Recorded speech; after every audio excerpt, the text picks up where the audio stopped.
I had such an amazing time hopping into the Brady Games guide once again to check out how they described Dark Knight as a job, which, by the way, not their worst description ever. Not bad, Brady Games. That I wanted to hop back almost immediately. Definitely check out that video if you haven't already, but this time we're going to hop into Ranger.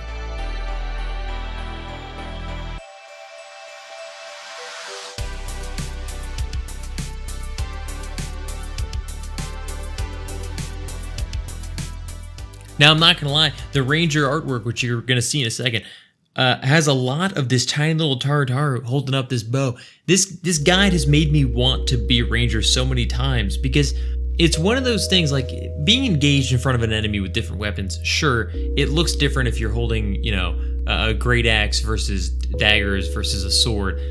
Yes, but it's still similar. You're up there in its face, you're holding the weapon. Standing far back from the enemy holding a bow is a unique, like, I don't know, aesthetic thing. Black mages sort of have the casting, and yeah, I love that effect too. But every time I would see a little Taru at a distance from the enemy holding that bow, I was like, I'm doing the wrong thing here. I should totally be a Ranger. Anyways, let's get right into it. Rangers are perhaps the most brutal attackers in the game. With enough gil, a Ranger can stay supplied with expensive arrows and the best bows. All told, these add up to an obscene amount of damage tally. Any party should be elated to grab a Ranger for one of their damage dealing slots, and it's fun to watch them destroy enemies in battle. So this is the era when Rangers are king. There is nobody that does more damage, and they pay for it. They literally throw money at the enemy. But it is fantastic. Ranger race choices. Rangers do their best work by pairing the finest missile weapons to an unmatched agility. These archers stay alive by holding back their best actions until they know the party has the monster's attention. Thus, agility, agility, and agility are needed for becoming an elite Ranger. What? Hang on.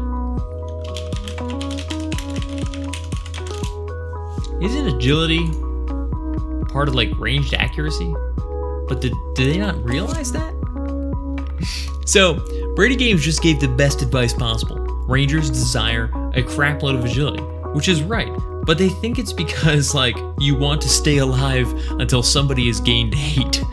That is not true. I mean, yeah, at a benefit, but agility describes, 2 agility is 1 ranged accuracy, like 2 dex is 1 accuracy, or that at least used to be how the stat was measured. It might have changed slightly over the years, but anyways, let's continue. Galka can take a few hits as a Ranger, which is certainly good if you forgot and open a battle with some of your best attacks. It takes fair effort to peel the monster off of an aggressive Ranger. Elvon too will do a better job than most up close, using some wicked daggers and proving that they are not afraid to mix it up with the enemies. Yeah, this was during the era when, like, there was no downside to just being up in front, pounding away with a standard weapon while firing off your ranged attacks. Man, I mean, Rangers were insane. They were basically like doing all the damage, the standard white damage that a thief was doing, but then also ranged attacks. I mean, you could say that they don't have sneak attack and trick attack, but Rangers were nuts. Yet the Mithra Rangers will have a few impressive advantages out in the field. With such high agility, these archers can hit very hard and put the fear of pointy things back into each opponent. Everything about the Mithra molds with this extra job, and it's terrifically exciting to play as one. I mean, again, true, but the way they describe it is like slightly off. Like, we're not hitting harder as Mithra, but you're definitely hitting more accurately, more often. I don't know. Hume Rangers are accurate and effective. Able to moderate their damage more easily, they won't rip monsters off of the party and onto themselves without really trying to outdo themselves. Basically, they're saying Humes are so average. They'll have a much better time in parties because parties won't have to deal with the amazingly high damage output that they'll see from Mithra, Elvon, and Galka. Those average Humes. I don't think that's accurate either. Taru are tiny, but they have more than enough agility to land shots on a target at range. The lower combat stats of the Taru won't come into play as much as long as your character is conservative in the early rounds of battle. So there are a few downsides in using these tiny Rangers. I know, right? The high agility of Taru, I think it's second highest after the Mithra. It's just nice. So nice. Then we go into describing a couple of the abilities, traits, and starting attributes. Just to confirm, Taru do have 9 agility, which is tied for Mithra at level 1, but Mithras grow faster. Hume and Galka are tied too. I bet Hume might grow a little faster than Galka, but I'm not sure. Who knows? Job traits, the accuracy bonuses. Actually, that level 10 accuracy bonus is often forgotten about, but it's why a lot of jobs love to sub Ranger in the 20 ranges, because you don't really have a lot of sub jobs that offer you a lot from 20 to 30. At 30, Warrior sub will give Berserk. Thief sub will give sneak attack if you want to go that route. But below that, I mean, honestly, there's not a ton. If you don't need provoke, Monk will offer boost, and I think dodge at level 10. It's not, focus isn't until later, right? Focus is 20 maybe? Point being, a straight up accuracy bonus trait in your sub job is amazing at that level, and a lot of people offered up that idea that you should probably be subbing Ranger from 20 to 30. What did you sub? What are your thoughts? Especially if you leveled like Dark Knight, Dragoon, Monk, Thief. When does Dragoon get their own accuracy bonus? I don't think they had it forever. Anyways, Eagle Eye Shot, the classic, just standard one gigantic powerful attack. What a unique 2 hour. Everybody else is like, you'll be super strong for 30 seconds, 2 minutes. The Dragoon 2 hour, you're just gonna always have this wyvern out, but if it dies, you gotta wait 2 hours. And then Ranger was just like, oh, are you there? So you want to be a Ranger. In this job, you get to fire shots into the target again and again, using bows and guns to their best advantage. With a quick foot, some trusted chums, and a full backpack of arrows or ammunition, things get pretty interesting. We're a focus slot, all of our power follows a single point, but that power is substantial and monsters don't take long to attack once they figure out who's doing the firing. But that's just bad luck for the monster. They should know better than to make such a tempting target for a dedicated Ranger. I love the little flavor that Brady Games offers. Alright, playing as a Ranger. Save lots of gil. Brady Games, you've done it again. Rangers and ninjas are two of the most money-intensive jobs in the game. A ranger will constantly purchase ammunition for their weapons, but the player actually gets what he or she pays for. By keeping your character supplied with the best possible equipment, damage caused during combat will be much higher.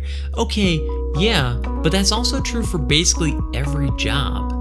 But they don't lose that money by burning away the ammunition. Like, if you get the best possible equipment for a Dark Knight or a Dragoon, they're also going to benefit from having the most possible damage output they can provide, but without just like throwing the spears away. With everything set, it's fairly easy to play as a Ranger. Rangers will often be called upon to pull monsters back towards the party, where they can unload onto the hapless beasts. Soloing is a bit more difficult, but at low levels, a Ranger can do enough damage to survive most situations, even without the best gear. I mean, Rangers got a little bit of complexity. I guess a lot of the complexity we have now about like the perfect range to be at wasn't really a thing back then. And it all came down to like, how often do you want to fire off arrows and burn through your money? Tips to help play a Ranger. In a fight, you will get less aggro from monsters if you go easy on the monsters in the beginning. Yeah, they love to approach it this way, but I mean, that's kind of like standard approach for all melee, or I should just say damaging jobs. Learning both guns and bows is nice because it makes you more flexible and you can use the best of both. That is true, but like, good luck. That is going to cost you a ton to keep both up to speed. Auction houses are wonderful for buying equipment, and this includes arrow and ammunition. True. What is it? Woodworking and maybe bone crafting was involved in that for arrows. I guess it was woodworking mainly for the arrows, and then smithing for ammunition. I have no idea. How do you make ammunition? Somebody let me know. Firing at the maximum range will keep you away from the monsters as much as possible, which is true, but like back in the day, any ranger that was more worried about kill speed than safety would be right up in there, smacking away with their standard weapons too. Using repeatable quests and knowing the right areas to hunt in can help make you money quickly. Ranger extra job quest. Yeah, Rangers must understand the natural cycle of death. So I'm not even gonna read this, because all you do is you walk out to Sarabine Champagne and you find the old Sabretooth, and you just watch it die, and then it dies and you're like, found it, it's dead, I'm a Ranger now. No, but the whole concept is just like you learn about the cycle of life in the wilds, because they treat you like a hunter, and you witness the death of the quarry, even though you didn't really do anything about it. Yep, fun stuff. One of the easiest job quests in the game. How long to solo? When fighting alone, look for areas with cliffs and other obstacles that will delay a monster's approach. The more time you have to damage a target during its approach, the less potential there is for it to arrive with more than a sliver of health. By picking targets that don't move quickly, you can wipe through even matches and gain the early levels with great speed. This can be extended for some time, especially with a Ranger Warrior. During a Ranger's mid-teen levels, however, you should join a party and head back into the higher tiers. What? Mid-teens?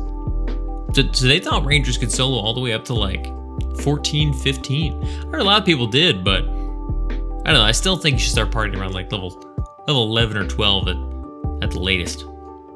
But The next comment, yummy targets. Worms are good for targets for most professions, but rangers have the added bonus of hitting from long range with high damage and mobility. If needed, you can attack a worm, back away while unsuccessfully cast a spell, then creep in and repeat the process. This is slow and tedious, but provides an edge when fighting powerful worms. Yeah, I mean, they're sort of hitting on the target here. Haha, hitting the target.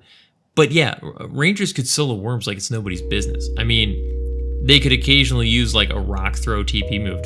What was the name of that move? We're just kind of like chucked and chucked. It might even not have been a rock. It was like an explosive gas ball. Anyways, they could do that. They could cast spells, but their standard attacks just couldn't hit you. It was amazing. It was good for black mages too. Weapon skills. Gun weapon skills usually suffer early on because rangers won't have the money to keep themselves equipped with good guns and the best bullets. I mean, I think that's accurate. For this reason, many characters have higher bow skill and reach higher bow weapon skills sooner. At later levels with more money, gun skills can be raised to compensate for this. That's totally accurate, but I hate how they reference like, you'll reach higher bow weapon skills sooner. You're not gonna go into a party, or at least you shouldn't, with uncapped skill, or at least skill that's like very far from cap. So if you have like, 40 gun skill and 80 bow skill, it's not like you're like, I have better weapon skills on bow. It's like, no, my bow is usable and my gun is not. During the lower levels, weapon skills do not play a huge role in a ranger's effectiveness. These are simply additions to a character's current equipment power and attributes. Very high levels though, rangers can do such incredible damage with a single weapon skill that these attacks become significant in a ranger's combat actions. Are rangers' weapon skills like really crappy in the lower levels? I don't really remember. I guess nobody's weapon skills are like amazing. Being in a party, if a party wants to do more damage, they won't turn aside a ranger's offer. That's true. Rangers have such a good reputation for doling out damage that they can take a black mage's spot in a party. Ouch. Ouch. Whether you choose a bow or gun ranger, people will take you in. Ranger warriors are one of the most portable combinations since they have all the tools to do very high damage. At peak levels, ranger samurai get the nod from many leaders. Yeah, you can come. Do it. Equipping items. Bows and guns are both very good, but melee weapons aren't worth the time or trouble. Take a simple dagger for archers and focus more on purchasing arrows and bullets and your primary weapons. Bows are faster. I'm gonna, hang on, wait, no. What about like, what are they called? The hawker's knife? The huge ranged accuracy bonus knives? Like, we can't ignore that the weapons that you're using in your main and sub-slot are like worthless. They are critical, but maybe not like, I see what they're saying. They're trying to say like the bows are more important for your overall damage, but for your overall consistency, yeah, those weapons are critical. Bows are faster, cause less damage per shot, and are less costly to upkeep. This makes them common sights with early and mid-level rangers. Later on, guns become a bit more common because they're massive front-loaded damage.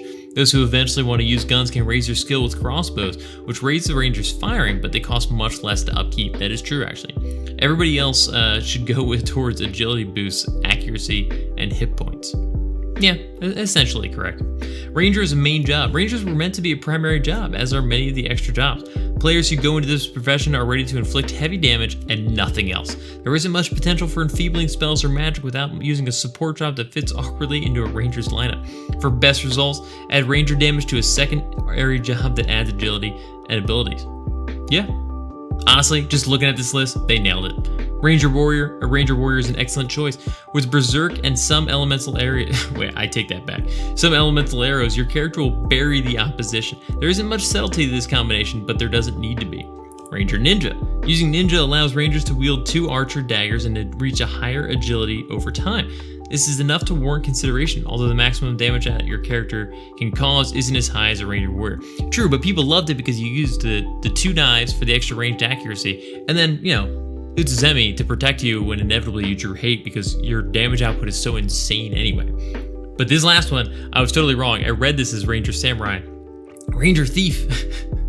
Rangers, in theory, make very good pullers, but that is often left by the wayside. The problem is that ninja, thief, and warrior hybrids each have their own reasons to get out and do things in a safer way than most rangers can. With the ranger thief, evasion, better abilities for speed, and range combined to make a very effective puller.